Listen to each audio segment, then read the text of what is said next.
I'd like to thank Skillshare for sponsoring this video. In quilting, we need to make so many choices. And often we ask, how did I do this last time? Or what if I made it bigger? Or does this thread work with this fabric? And so many more that we can easily become overwhelmed. So much of our learning comes from trial and error. This quilting tutorial is all about making a library of stitches, binding, free motion quilting, and many others to capture those discoveries and experiments to help your future projects. And stay to the end for my top tips. So stick with me and I'll show you how to do it.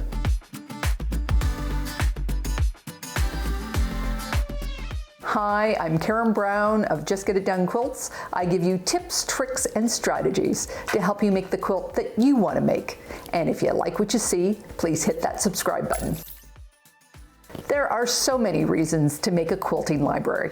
Not only will it record what happens when you try a variation of something that you've done before, or when you experiment with something new, it will remind you of what you've already tried and you've already tested. And you can add to it over time as you make new discoveries and learn new techniques. Before you begin, you'll need to grab some fabric, some batting, and a black fine tip Sharpie.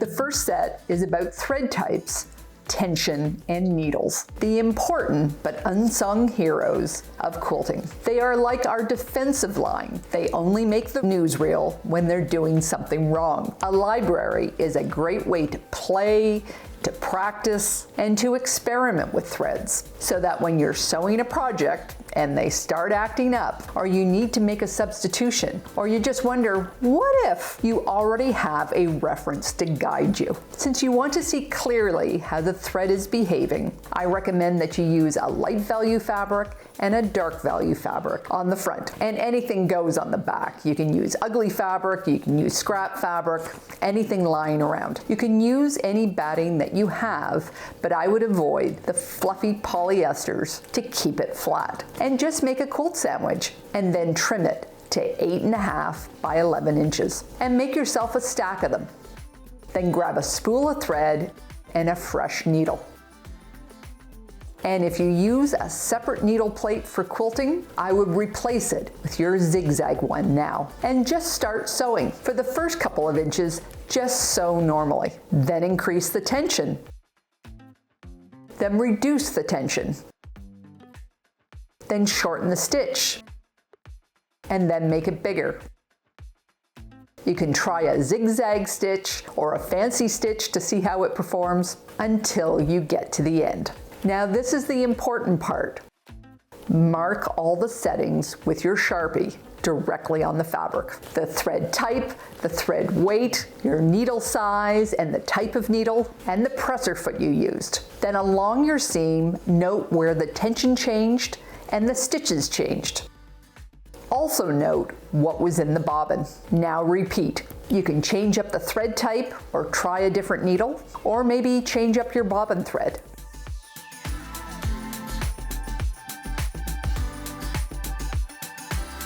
"99% of our sewing is done with a straight stitch, but that could change if we actually knew what our fancy stitches look like. This time, the fabric pieces are exactly the same size. I just use a solid color on the front, like a white, snow, or a muslin. You can experiment with stitch length and width. You can try several different types in the same seam. You can try them with different thread weights and test out a variegated thread or two. This can be fun seeing what your sewing machine can do. Again, you want to note all your settings with your Sharpie and any other special instructions, like some of my stitches need different presser feet.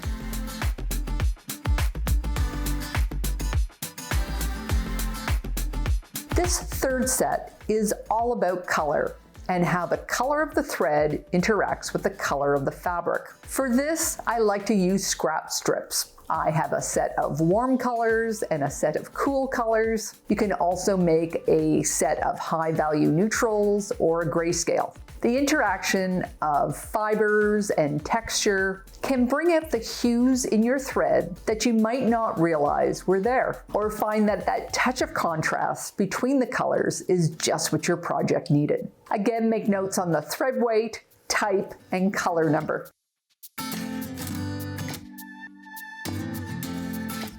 Several years ago, I started experimenting with binding width. I found that increasing and decreasing the size could have a wonderful impact on the quilt that it bound. Bigger binding often meant that I could forego a border, or it could help contain a really bright pattern. Narrower binding could provide a touch of color to punch up a flat color palette without interfering with the design. So I started a library of them. I use postcard-sized samples since I keep a set beside my sewing machine to use up scraps. Not only did I experiment with different widths of binding, I experimented with the binding fabric width for various fits. Some were too loose, some were too tight, some were just right. I also experimented with fancy stitches on my binding, and I added those to my library. Again, the key with the library is keeping notes of what you have done to refer back to. I have a whole series on binding. I cover the basics, I cover narrow and wide binding, I cover machine binding and using fancy stitches, and how to use your scraps. And I'll leave a link to that playlist in the notes below. Before I get to the last two, let me tell you about Skillshare. Skillshare can help you make 2022 a year of learning, growth, and connection. Skillshare is an online learning community with thousands of inspiring classes for anyone who loves learning new skills. You can find classes that will match your goals and interests, like photography, illustration, graphic design, and more. You know that I have enjoyed Skillshare membership for several years. And as I'm packing my camera gear for Alaska, I need some pointers on how to travel vlog and wildlife photography. They are a great way to unwind, relax, and learn while you're doing your 30-minute sewing, making supper, or doing the laundry, or just fitting them into those small blocks of time that you have in your day. All classes are ad-free, so you can stay in the zone while you're exploring new skills. New premium classes are launched each week, so there's always something new to discover. For a limited time, the first 1,000 people to use my link or my code, Just Get It Done Quilts, will get a 1-month free trial of Skillshare.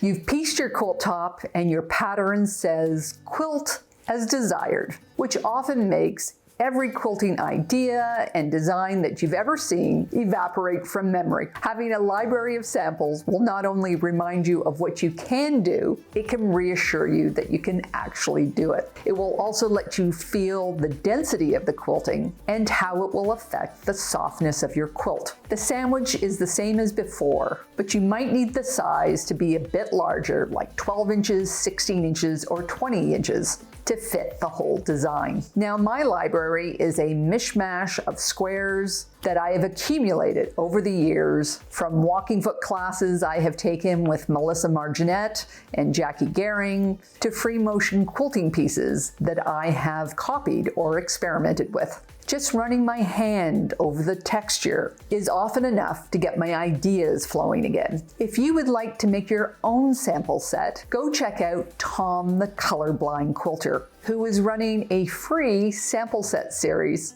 This Is How You Quilt It, over on his YouTube channel.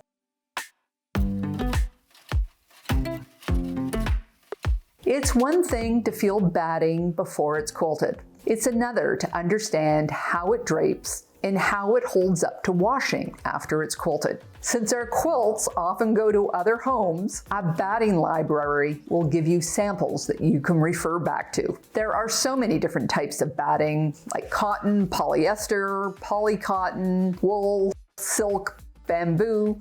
And there's also different colors and different weights, not to mention double batting. So this library might take some time to accumulate. You do need a little bit of real estate to see how the batting feels and performs. So grab 4 orphan blocks and make a mini quilt. Again, make a note on the back detailing what you used and how.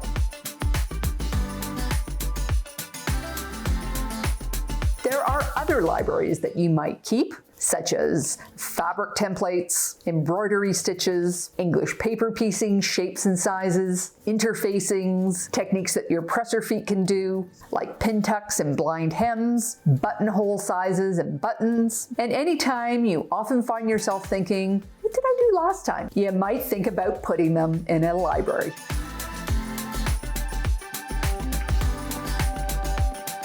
So first, do include your misses as well as your successes. It's only a mistake if you haven't learned from it. Don't over-design them. They should be quick, easy, and fun. So don't worry about finishing the edges or putting them in plastic sleeves. These are not precious. Like any library, they should grow over time. Make extra panels so you can add to it when necessary.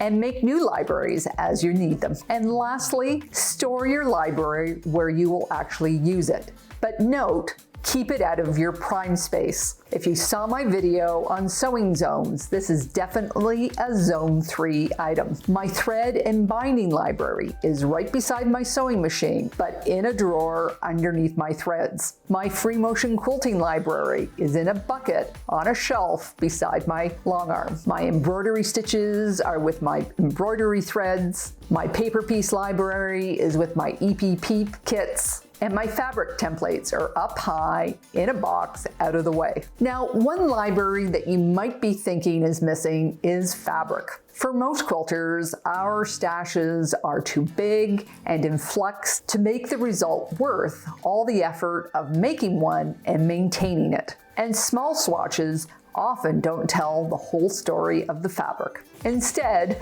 my advice is to invest the time into making a quilt and filling your bucket. If you want to check out my Binding a Quilt series, I'm going to leave a link to that playlist here. And if you want to see what I do with my scraps when I make postcards, I'll leave a link to that playlist here as well. Take care, and I'll see you next time.